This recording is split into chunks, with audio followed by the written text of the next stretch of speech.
బంగారాన్ని విడిపించి ఆ రోజున మార్కెట్ ధర కట్టి మిగిలిన డబ్బును మీకు అందిస్తుంది కొమ్మూరి గోల్డ్. నమస్కారం, వెల్కమ్ టు ఐ డ్రీమ్. ధర్మ మార్గం విత్ విజిత కార్యక్రమానికి స్వాగతం.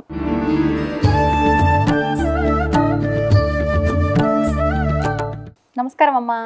ఆశీస్సులు తల్లి. అమ్మ, ద్వాదశ జ్యోతిర్లింగాలలో ఒకటైన జ్యోతిర్లింగం భీమశంకర జ్యోతిర్లింగం మహారాష్ట్రలో ఉంది. మరి ఈ జ్యోతిర్లింగానికి ప్రత్యేకించి ఈ క్షేత్రంలో స్వామి రావటానికి, అక్కడ వెలియడానికి ఒక అంటే గొప్ప విశేషమే ఉంది అని చెప్పొచ్చు. మరి ఆ గొప్ప విశేషం ఏంటో వివరించండి. తప్పకుండాను. కామరూపదేశంలో లోకహితార్థం జ్యోతిర్లింగ రూపంతో ఆవిర్భవించాడు పరమేశ్వరుడు. యం డాకినీ శాకినీకా సమాజై నిషేవ్యమానం పిశితాశనైశ్చ సదైవ భీమాదిపద ప్రసిద్ధం తం శంకరం భక్తహితం నమామి, భక్తహితం నమామి. సహ్యపర్వతం అనే పర్వతం మీద భీముడు అనే ఒక రాక్షసుడు తల్లితో ఉంటాడు. సరే, రాక్షసుడు కాబట్టి రాక్షస కృత్యాలన్నీ చేస్తూనే ఉంటాడు కదా, వాళ్ళని గురించి చెప్పుకోకర్లా మనం. అయితే ఒకరోజు నా తల్లి దగ్గరికి వచ్చి, అమ్మ మనం ఇక్కడ ఎందుకు ఉంటున్నాము, నా తండ్రి ఎవరు అన్న వివరాలు అడుగుతాడు తల్లి. అడిగితే ఆ తల్లి పేరు ఏమిటంటే కర్కటి. భీముడి తల్లి పేరు ఆ రాక్షసుడు భీముడి తల్లి పేరు కర్కటి. అయితే ఆవిడ చెప్తుంది, తండ్రి పేరేమో అంటే ఆవిడ తండ్రి పేరు కర్కటి, తండ్రి పేరు కర్కటుడు, తల్లి పురుపుష్కసి అనే పేర్లు వాళ్ళకి. తర్వాత ఈవిడ భర్త ఎవరంటే విరాధుడు. విరాధుడు అంటే తెలుసుగా, రామాయణంలో రాముల వారు వెళ్ళి ఆ విరాధుడి రెక్కలు అవి పడగొట్టి చంపేస్తాడు కదా, నరికి చంపేస్తాడు కదా. ఆ విరాధుడు ఈ కర్కటి భర్త. అయితే సరే చెప్తుంది ఆవిడ, నాకు భర్త ఆయన విరాధుడు, ఆయన్ని ఇట్లా విష్ణుమూర్తి రాముల వారు కదా, ఆయన చంపేశాడు ఆయన. తర్వాత వచ్చి మా తల్లిదండ్రులు ఏం చేశారట, ఒకసారి అగస్త్య మహర్షి శిష్యుడు సుతీక్ష్ణుడు అనే ఆయన్ని చంపి తినాలని తల్లిదండ్రులు ఇద్దరు పెడతారు. రాక్షసులు కదా, మానవాహారం వాళ్ళకి మహా ఇష్టం. అంతే వెళ్ళారు. వెళితే ఆయన సామాన్యుడు కాదు, అగస్త్య మహర్షి యొక్క శిష్యుడు. వాళ్ళని వీళ్ళిద్దరిని భస్మం చేసేస్తాడు. వాడు వచ్చిన అతని పేరు ఆ శిష్యుడు సుతీక్ష్ణుడు, అగస్త్యముని శిష్యుడు. వీళ్ళని భస్మం చేసేస్తాడు. దాంతో పానం ఎక్కడెక్కడో ఉన్నదల్లా వచ్చేసి ఈ కర్కటియే కదా, కర్కటి ఈ సహ్యాద్రి పర్వతం మీద ఉంటూ ఉంటుంది. భీముని పెట్టుకో భీముడి పుట్లాపటికి ఇంకా తల్లిదండ్రి చచ్చిపోయేటప్పటికి ఒక్కతే అక్కడ ఉంటూ ఉంటుంది. ఇంతలో ఓసారి రావణాసురుడు తమ్ముడు కుంభకర్ణుడు ఉన్నాడు కదా, ఈ కుంభకర్ణుడు ఆ ప్రాంతాలకు వచ్చి కొంచెం ఈవిడిని చూసి మోహించి కొన్నాళ్ల పాటు ఇక్కడ ఈవిడితో పాటు ఉండి వెళ్ళిపోతాడు. ఆ తర్వాత పుడతాడు ఈ భీముడు రాక్షసుడు. తర్వాత నువ్వు పుట్టావు నాయన, నిన్ను పెట్టుకుని ఇక్కడ నేను ఉంటున్నాను అని చెప్పి చెబుతుంది. చెప్తే అప్పుడు అక్కడ ఆయనకి విష్ణుమూర్తి అంటే కోపం వస్తుంది. ఇట్లాగా నా తాతల్ని చంపాడు, తండ్రిని చంపాడు, కాబట్టి నేను ఆయన మీద పగ తీర్చుకుంటాను, ఆయన్ని నానా బాధలు పెడతాను, ఇంకో ఉంది అనుకుని ఈయన కూడా ఏం చేస్తాడంటే బ్రహ్మగారిని గురించి 1000 సంవత్సరాలు ఘోరమైన తపస్సు చేస్తాడు. 1000 సంవత్సరాలే వాళ్ళ జీవిత పరిమాణాలు ఎంత. ఇప్పుడు రేపు బ్రహ్మదేవుడు ఒక్కరోజు ఎంతో చెప్తాను తర్వాత వచ్చే వాటిల్లో.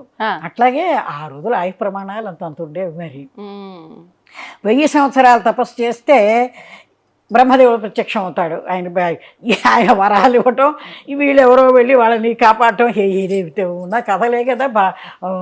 దేవుళ్ళ దగ్గరికి వచ్చేటప్పటికి సరే ఈయన ఏమడుగుతాడంటే, నాకు ఎవ్వరితోనూ పోలిక లేనటువంటి బలం, అంటే ఈయన లాంటి బలం ఎవరికి ఉండకూడదు అన్నమాట. ఎవరిని పోల్చి చెప్పడానికి కూడా ఉండకూడదు. వాడెంత బలం అని వాడిని పోల్చి చెప్పడానికి కూడా లేకుండా అంత గొప్ప బలాన్ని అడుగుతాడు ఈ భీముడు. సరే ఆయన బ్రహ్మదేవుడు ఇస్తాడు, వెళ్ళిపోతాడు. అక్కడి నుంచి ఈ బ్రహ్మదేవుడిని గర్వంతో నానా అల్లకల్లోలాలు ఘోరం ఘోరాలన్నీ చేస్తూ ఉంటాడు కదా. రాక్షసుడు. చివరికి ఈ కామరోపదేశం రాజు సుదక్షిణుడు ఆయన పేరు, ఆయన శివభక్తుడు, ఈ రాజ్యం మీదకి వస్తాడు. వేసి యుద్ధం చేసి ఈ సుదక్షిణుడిని తీసి ఓడించేసి ఈయనకి భార్యకి ఇద్దరికి కాళ్ళు కట్టేసి తీసుకెళ్ళి మన దీనిలో పెట్టేస్తాడు, కారాగారంలో పెట్టేస్తాడు.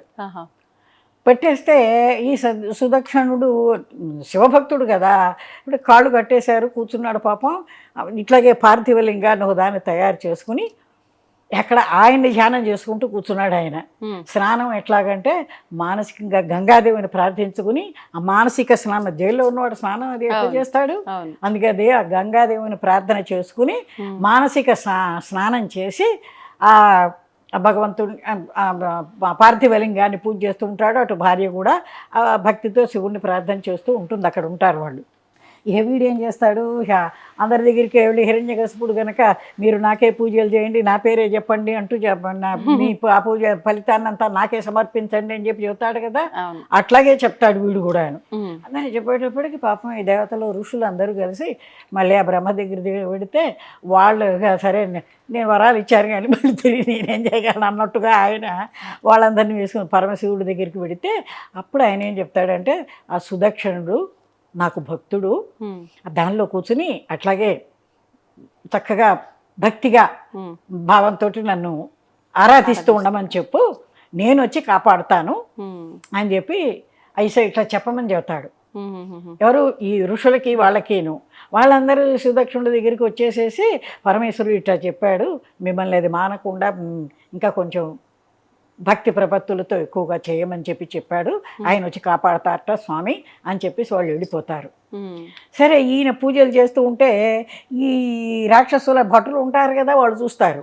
వాళ్ళు చూసేసి వెళ్ళి ఈ భీముడికి చెబుతారు, నిన్ను నాశనం చేయడానికి ఏదో పూజలు ఏవేవో చేస్తున్నాడు వాడు, ఇంకే ఉందంటూను అనేటప్పటికీ సరే వాడు విని వస్తాడు, భీముడే వస్తాడు.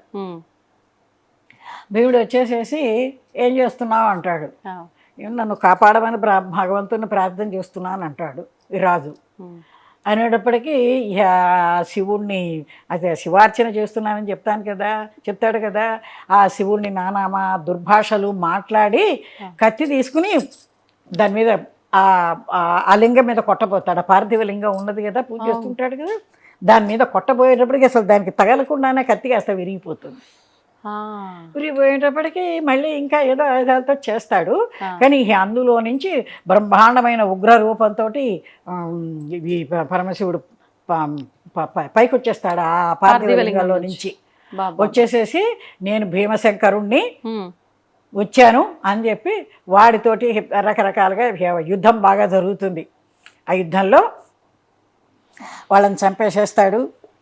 అప్పుడు అక్కడ ఎప్పుడైతే భగవంతుడు అక్కడ ప్రత్యక్షం అయ్యాడో దేవతలు ఋషులు అందరూ వస్తారు కదా, వాళ్ళందరూ కూడా వచ్చి ప్రార్థనలు చేసేసి, స్వామి మీరు ఇక్కడ ఈ భీమశంకరం ఈ ఏరియాకి మరి వీడి మూలంగా వచ్చేవాళ్ళు ఎవరు రాకుండా నానా ఇదిగా ఉన్నది అక్కడ, కాబట్టి మీరు ఇక్కడే ప్రతిష్ఠితులు అయిపోయి మరి వచ్చిన జనాలందరికీను మీ అనుగ్రహాన్ని ప్రసాదిస్తూ దర్శనమిస్తూ మీ అనుగ్రహాన్ని ప్రసాదిస్తూ ఇక్కడే ఉండండి అని వాళ్ళందరూ ప్రార్థన చేస్తే ఆయన అప్పుడు ఆ భీమశంకరుడుగా అక్కడ ప్రతిష్ఠితులు అవుతాడు. ఇది ద్వాదశ జ్యోతిర్లింగాలలో భీమశంకరం ఒక గొప్పదైనప్పుడు మా మహాలింగాలవే నేను. ఇది భీమశంకరం చరిత్ర. మరి పాట స్వామికి సంబంధించి భస్మభూషిత మహాదేవ శంభో, భస్మభూషిత మహాదేవ శంభో, మహాదేవ శంభో, మహాదేవ శంభో, మహాదేవ శంభో, మహాదేవ శంభో, భస్మభూషిత మహాదేవ శంభో. హర హర మహాదేవ కైలాసవాస, హర హర మహాదేవ కైలాసవాస, కైలాసవాస హే పర్తివాస, గరళకంఠ హర గంగాధర, గరళ కంఠార గంగాధర పార్వతీ నాయక పాహి పరమేశ పార్వతీ నాయక పాహి పరమేశ భస్మభూషిత మహాదేవ శంభో మహాదేవ శంభో మహాదేవ శంభో భస్మభూషిత మహాదేవ శంభో అని ప్రార్థిస్తూ మనందరం తరిద్దాం. తప్పకుండా అమ్మా, చాలా చాలా ధన్యవాదాలమ్మా మీకు.